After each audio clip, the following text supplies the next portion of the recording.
Hi again, everybody, and welcome to a new edition of Newsmakers. I'm Jerry Roberts. It is Friday, September 5th, and I am joined by our all-star panel of top local journalists, Christina McDermott, who covers housing and other stuff for the Santa Barbara Independent, Josh Molina, man of many moods and many hats, who hosts the popular Santa Barbara Talks podcast, and Callie Fausey, staff writer for the Independent. Callie, let's start with you because you had the real shocker of the week. This stabbing, fatal stabbing that you've been covering during that started during Fiesta, suddenly took a 180-degree turn where it now appears, and correct me if I'm oversimplifying, that the victim who was killed may have been the perpetrator. Is that correct? That is what the DA is saying. So originally, three men were arrested and charged in the stabbing. With two of them were charged with murder for killing one of the men who was involved in the fight, Anthony Becerra Hartley. Um, and now new evidence has come out that it's apparently it's a video where it shows that Anthony had a knife and possibly like attacked the two who Anthony were is the dead guy. yes, Anthony is the victim. Sorry, my cat is meowing. Um, yeah, no. So the DA amended the charges, dropped the murder charges against the two men who were originally charged with Anthony's murder, and now are saying that Anthony was armed and he And what is attacked his them and they family acted in saying about what is self-defense. his family saying about this? His family is very upset. Understandably, they say that he was unarmed. They don't think that this is a legit thing coming from the DA. They think there are possibly other motivations, but they're outraged. They They say are, what any of those other motivations might be? I'm sorry. Did they say what those other motivations might be?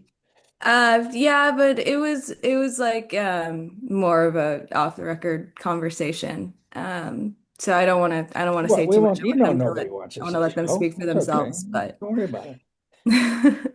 Well, there were two other issues that last time you were on, it may have been last week, but time is a flat circle, so who knows, that arose in the matter. One was the fellow who was originally charged with murder, who's no longer charged with murder, or one of them. Why was he out of jail? Because he had all kinds of charges pending about handguns and being a felon in possession of a handgun and so on and so forth.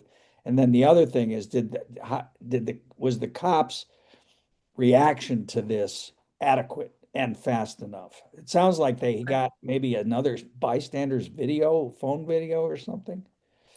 yeah, it sounds like they got another bystander's phone video. I haven't seen it. I would love to see it. I don't think they're gonna let me, but yeah, it sounds like they got another bystander's phone video. And yes, I did bring up those 2 points. It was kind of shocking to me, or at least definitely made me familiarize myself with the bail system to find out that this man who had prior convictions in separate stabbings, and then was on probation and found in felony possession of a loaded handgun, could be let out and then a week later be involved in another stabbing.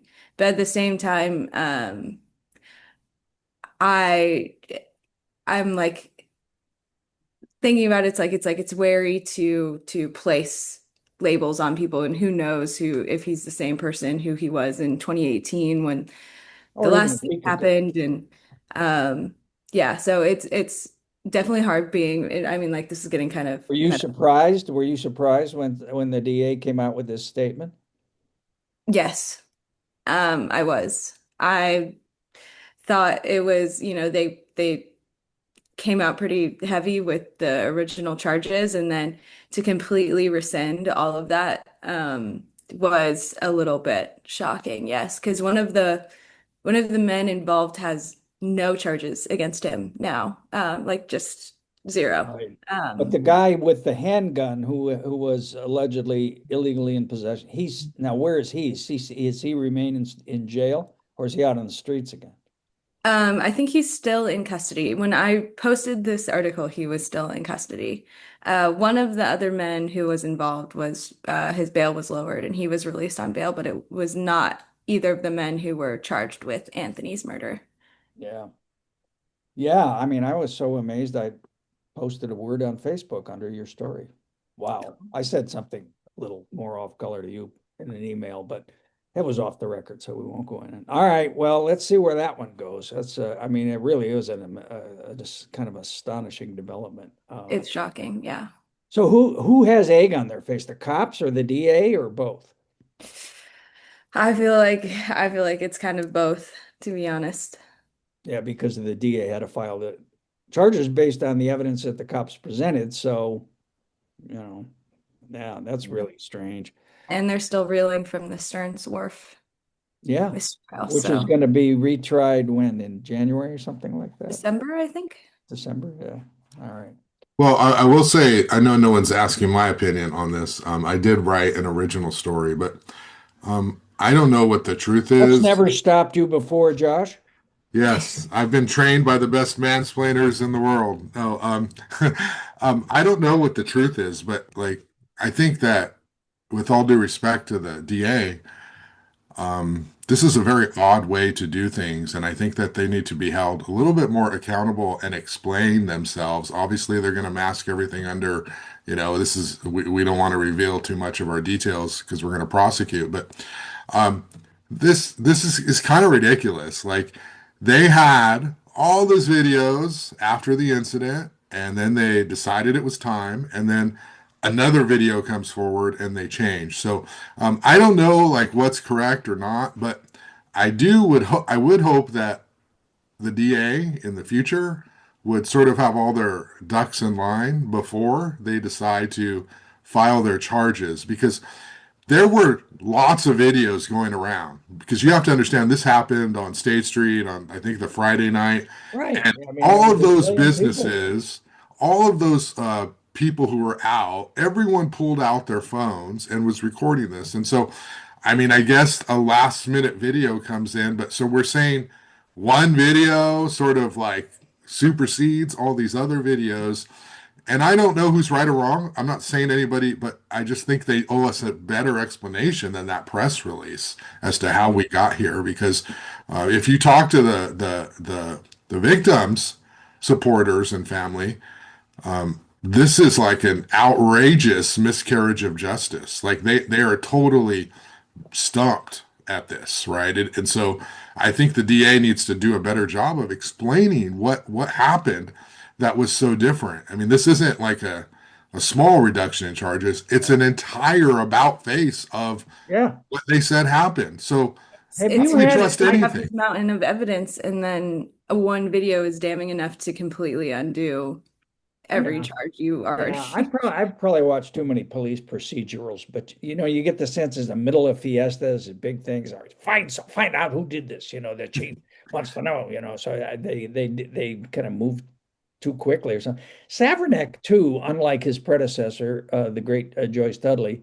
is kind of media averse. Have you had him on your show? Has he come on your show, Josh?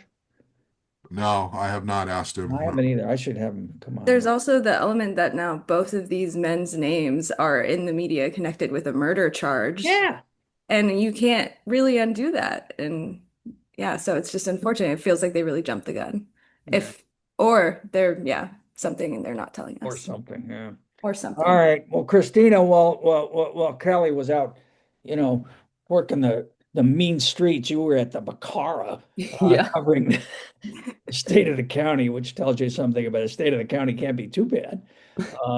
But did Mary Ann pay for a suite for you to be there while you cover that? No, I don't think so. but I did All have right. some crab cakes. So that Well, was this the is other. it's always a big event because all of the local leaders get together with thought leaders and business leaders and the intelligentsia to talk about where we're going.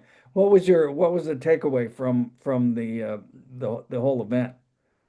There were really like housing was most discussed, I think. Followed a little bit by the tech industry, and then wages, but very specifically farm worker wages. I believe those were kind of the three main, besides all the networking, those were the three main discussion points. And on the housing, I mean, what was the main message? We're making slow but steady progress, or we're still all doomed, or we ought to just give up on the whole project. There were a lot of sort of interesting little statistics that I feel like need to be teased out more. Um, Let me think about exactly where I want to start. Mona Miyasoto, the county executive officer, I wanted to get her title right. She talked a little bit about just land starting off, which I thought was interesting, the fact that most of our county is ag land or government land. So actually, there's not that much urbanized space. Um, and then kind of went into some stats of that, like the population actually has gone down in the past 10 years of the county, but up in the last year. So I don't really know where that leads us. She talked a bit about, we have made some housing progress. She said there were 7,200 I think units in the pipeline in unincorporated county.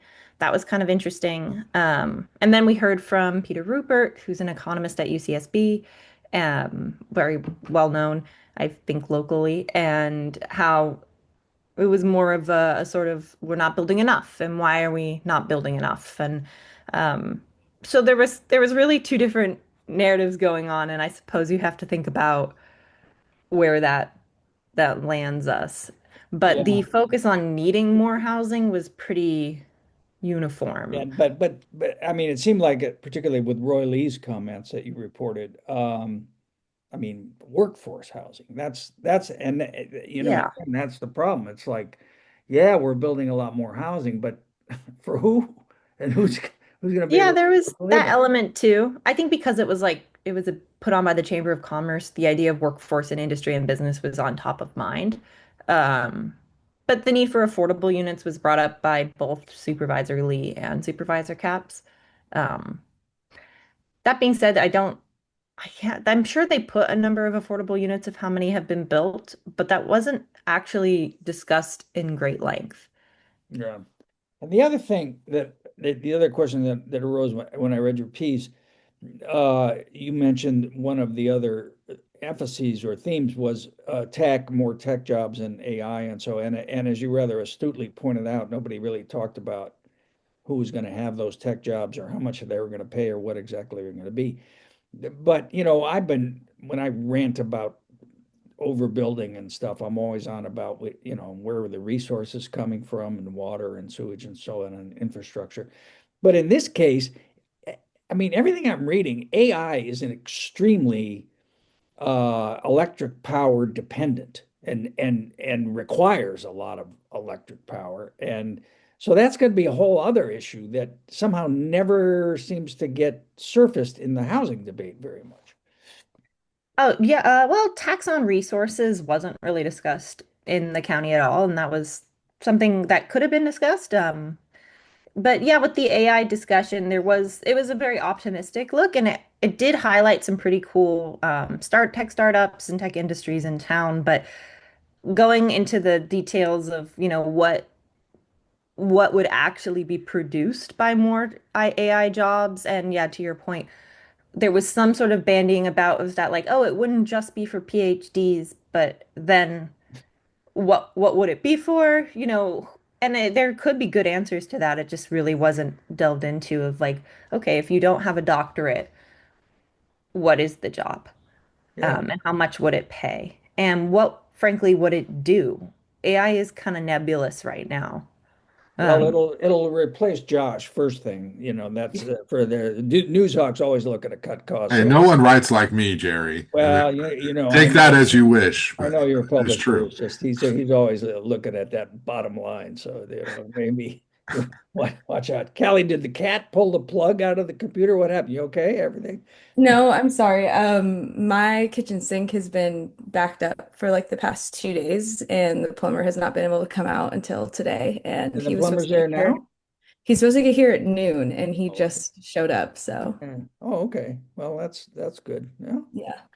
Come for the local news, stay for the funny cat videos and the plumbers. All right. Yeah, there's a lot going on. The other thing I wanted to ask you on the housing beat, real quick, Christina, Laura Bridley, quote unquote, resigned from the county planning commission, and well, everyone's throwing rose petals in her path, and she's spraining her elbow, patting herself on the back about standing up to the state. I think there was something else going on here. I mean, did she jump before she was pushed, or what do you, I mean, what's your take on all this? I mean, I don't really have concrete evidence one way or the other. She did say in part, there is a lack of local control as the state streamlines things, and she's brought that up in the past.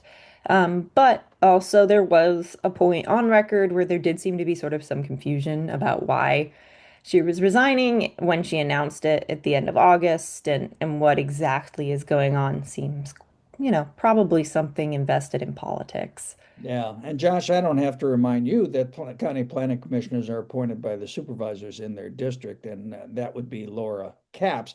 And the only thing Laura Capps cares more about than housing is the environment. And of course, Bridley took that notoriously bad vote on Sable last October on this question of, it was an administrative question, and Christina could explain the details better than me, but it was basically whether to authorize them to take on Exxon's heft, if you will, economic. And Mike Cooney, the planning commissioner, was MIA, and Bridley ends up voting with Sable on a 3-1 vote to allow them to proceed, which then, of course, the environmentalists took to the supervisors, where they voted 2-2 in a tie, and now they're in, supervisors spending their afternoons in giving depositions in this case, which would have been a much easier case if, in fact, the planning commission either turned them down or had tied in the first place. So I think that's in the background of all this. As what Joe Aliotta used to say, don't cash your loser's tickets at the winner's window. So anyway, you Well, got anything to add to that? I would just say, covering politics for 20 years plus or so, roughly, no one steps down just because they want to. It's always a lie, or it's a exaggeration. The people typically stick around until the end. They just can't continue, or they're What voted about out. Joe Biden? And so I just don't believe politicians, elected officials, appointed representatives of elected officials when they say, oh, the state is like too hard on us and is forcing us to do things that we don't want to do. Well, one of the reasons you go into public service is to sort of navigate through all that. And if not you, then who? Like you're supposed to be the ones qualified to sort of work through that system and make it palatable to whatever degree you can locally with the state pressure. So I'm sure that this is not 100%. It's probably very little just voluntary. What she said during the meeting. Yeah, I mean, two things Hey, can be true. I don't disagree at all on the merits of what she yeah. said. I mean, she's absolutely right that Sacramento's trying to ram this all down her throat, and she's done a fine job of trying to navigate that. But I'm a political hack, so when I'm it's like resigned, really? Oh, okay. And I just think there's a little more to it, and I think Sable is at the center of that. But And good for and Kate Ford is a very Kate Ford. brilliant person, so it's going to be exciting to watch her in that role and see how she handles some of these challenges. Well, she's triple smart, and she's very close with Laura, and so obviously will be loyal on stuff like Sable. Um, but didn't who appointed Laura in the first place? Greg, right? Greg Hart, when he was still the second district supervisor, I think. Yeah. And he's the one who famously wanted to put all the housing in Goleta anyway. All right. I stay too long. One thing reminds you of another, and the next thing, I sound like Hap. All right. Josh, speaking of politics. You were out, as every good political reporter should be, covering the Labor Day picnics, or a picnic, or both of the Democrats and the Republicans are trying to steal the parade from the Democrats. So they showed up at Tucker's Grove too. That was kind of interesting. What was your takeaway? It was hilarious, Jerry. Like two dueling political party barbecue picnics. The Democrats being like the party of labor, of course, and the Republicans, I guess, just decide to also do it on Labor Day. So they did it last year on Labor Day at Which Tucker's they Grove. would revoke if they could. Yeah, and I didn't know about it, and so they got upset, like, why are you covering this one, that one? So this year I covered both of them. So I would say the highlights were at the Republican barbecue. Bob Smith, this guy is running against Salud Carbajal for Congress, and this was the first opportunity I had to hear him talk and address the crowd. And he's very much framing himself as a moderate. He's a retired naval commander. He's a different candidate than the ones the GOP have ran against Carbajal in the past, in that he's not very far right. He's not extreme. He described himself to me as a tad right of center. And so he was there, and he came across, he's a youngish guy. I think he's in his mid 40s. He came across very well. Military guy, ex-military guy. Yeah, and he outlined kind of a strategy, which was Republicans need to appeal to Hispanics, Latinos, that the Democrats think they have all of the Latino votes locked up. But in his mind, there are a lot of Latinos who are, faith and values based and are working class, and that they identify more with Republicans. And I think he's talking more about like the older generation. He also said the Republicans need to reach out to young people, because in the past they have not. So he seems to have some good thoughts, ideas. I don't think he could beat Salud Carbajal because the party registration is so large. And also, the Democrats have a much better field game when it comes to these elections, turning out votes, and the Republicans have not historically. Bob Smith did say we need to follow the process all the way through, meet with people, make sure they fill out the ballot, and make sure they mail it in, which is something the Democrats do really well. So he was kind of refreshing in the sense of he described himself as a moderate, and he told me he was pro-choice as well. He did not say that to the crowd. Yeah, So that was that. But yeah. And then I look forward to having him on the show. Maybe we can interview him together. But I mean, the problem is, there's no such thing as a moderate Republican. I mean, is he for Trump or against Trump? That's the only question in the Republican Party, which has become a cult of one man. It's a cult. Is he in the cult or not in the cult? If he's not in the cult, then he still has to answer for everything, all the stuff that the cult is doing. So I don't think there's a way to run away from Trump, because if he runs away from Trump, then he's going to lose Republican support. And if he's got that R next to his name, that's just a toxic brand in California, and it's a toxic brand on the Central Coast. And I think he might have been better off, running as a declined state independent or something like that, if that's what he's saying his politics are, because there's just too much to answer for. And in this midterm, particularly, I mean, Democrats are going to be very motivated, as they often are when Trump's not on the ballot. So, well, he was not mentioning Trump's name. However, obviously, it's hard to draw a distinction when he's the president. You're either for him or against him. He was not wearing a MAGA hat. There were other people in the crowd wearing MAGA hats, so there was that. This party is sort of the conservative, older branch of Republicans, so that was sort of the scene. He was one of the younger people there. James Fankner there? James Fankner was there, yes. And I did have Fankner, the famous editor of the famous SB Current, who wrote a story about what a stand-up, how funny the stand-up comedian was, who was indicted and charged in the January 6th stuff. Yeah, what a riot, January 6th. Boy, lots of laughs. Thanks, James, for that one. And very quickly, the Dem party was, as you would expect, all the Dems were there. They're very excited. They're big on Prop 50. I mean, this is their focus. A single candidate, not so much, but let's focus on Prop 50, getting this passed, counter Trump, what he's trying to do with the congressional district. So many of the speakers were there. The most How interesting many of the speakers were more or less boring than Salud Carbajal? Jerry, these are my sources. They weren't boring. No, they were not boring at all. Same. Salute said the S word 3 times that I counted. Oh, he's being authentic. He's swearing. He's being authentic.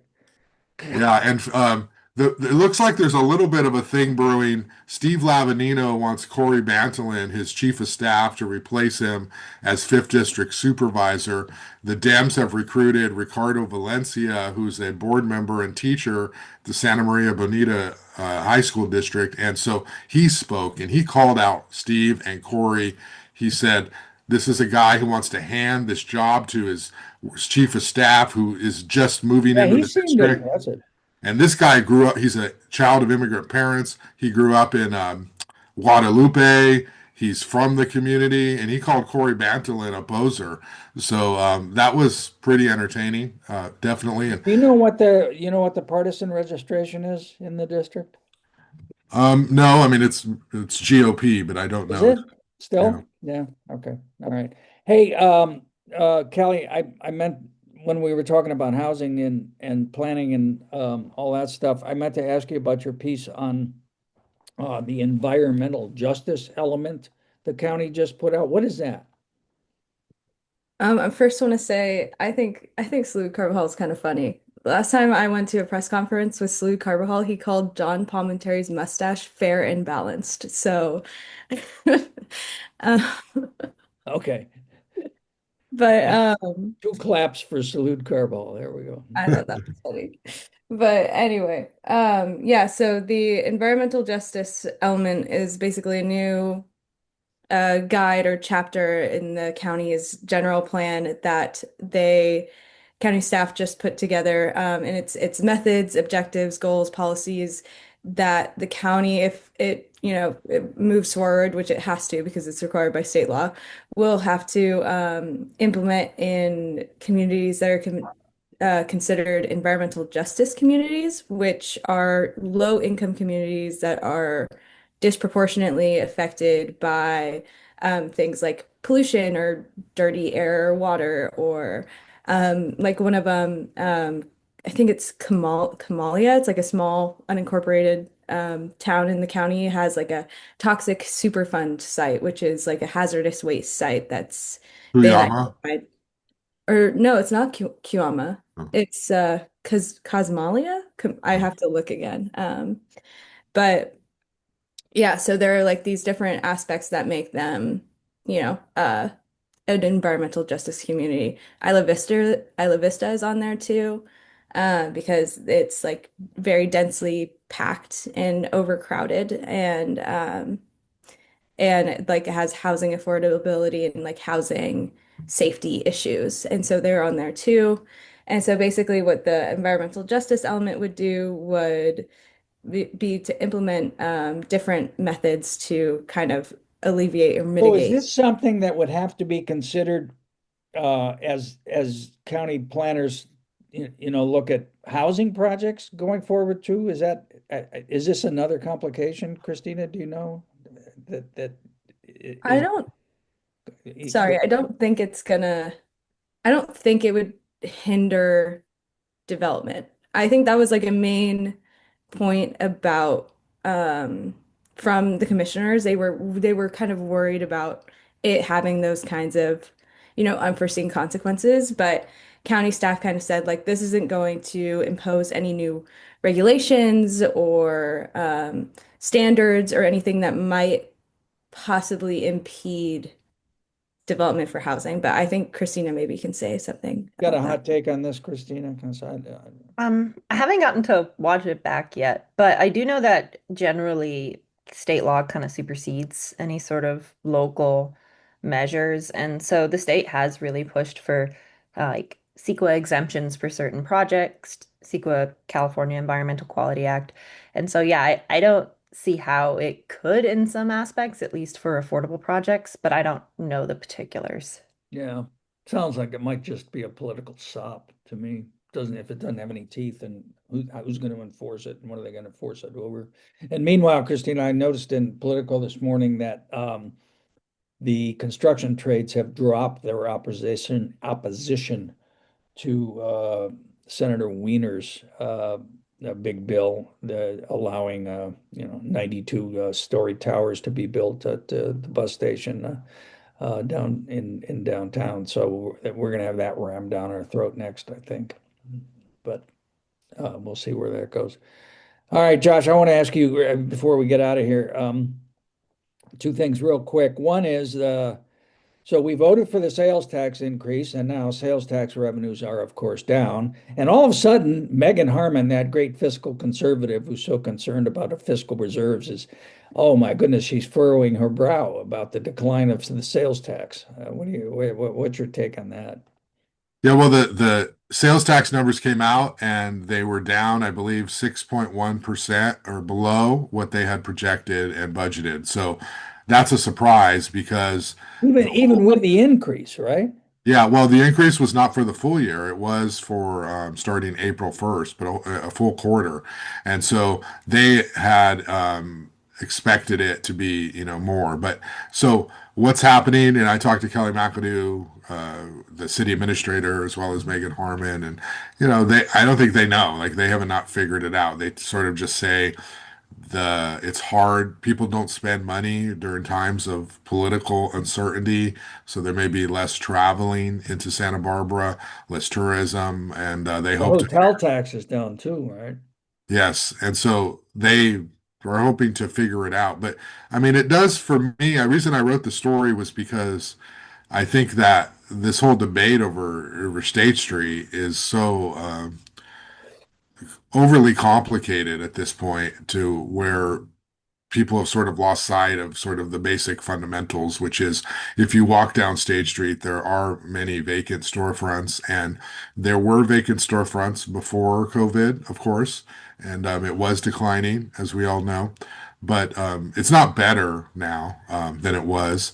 And I think the property owners are really, the card they're playing is we need more visibility downtown. We need more cars. We need to open up a lane. And so I don't know if this will play into their efforts to bring vehicular traffic downtown.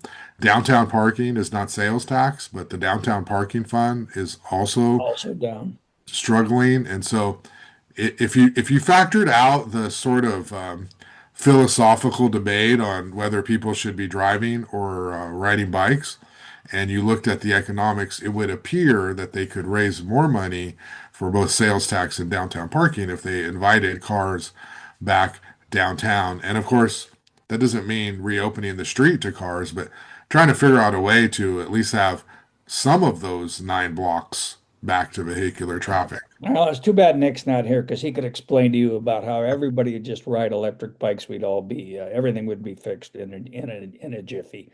And speaking of riding things, just really quick, the true outrage of the week is what they're doing to Earl Warren, or what they're planning to do to Earl Warren. I can report to you that the equine community, the responsible equine community, is up in arms about this one. So Earl Warren came out with their draft master plan, and it is pretty big. It's pretty ambitious. But if you're part of the equestrian community, you're looking at your number of stables being reduced, and you're looking at what arena space had been set aside for you now being used for other purposes. So Earl Warren wants to make it a place for recreational sports, youth sports, more events, more activities. And so they want to figure out a way to not have parts of Earl Warren only used, as they say, 22 nights a year. And I know that that upsets the equestrian community. We're talking to some. I'm going to do more stories on it, but people are going to have lots of opinion. They have to approve this master plan, but Earl Warren's been trying to pull away Yeah, from the yeah. horse sort of culture there in terms of basically making more money. Well, on a more serious note, I mean, the one issue that I think is kind of a big deal is equine evacuation during times of wildfire and so on and so forth. And as I took it from your story, they're not messing with that.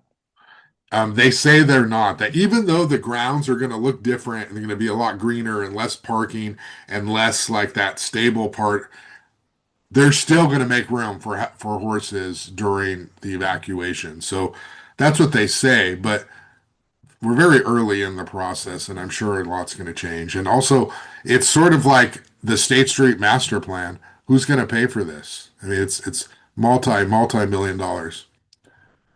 Well, as every right-thinking person knows, you can never have enough room for horses. All right, Christina McDermott, Josh Molina, and Callie Fausey, thank you so much for taking the time to speak with us today. Thank you all for watching, and we will see you next time on Newsmakers. Thank Thank you. you.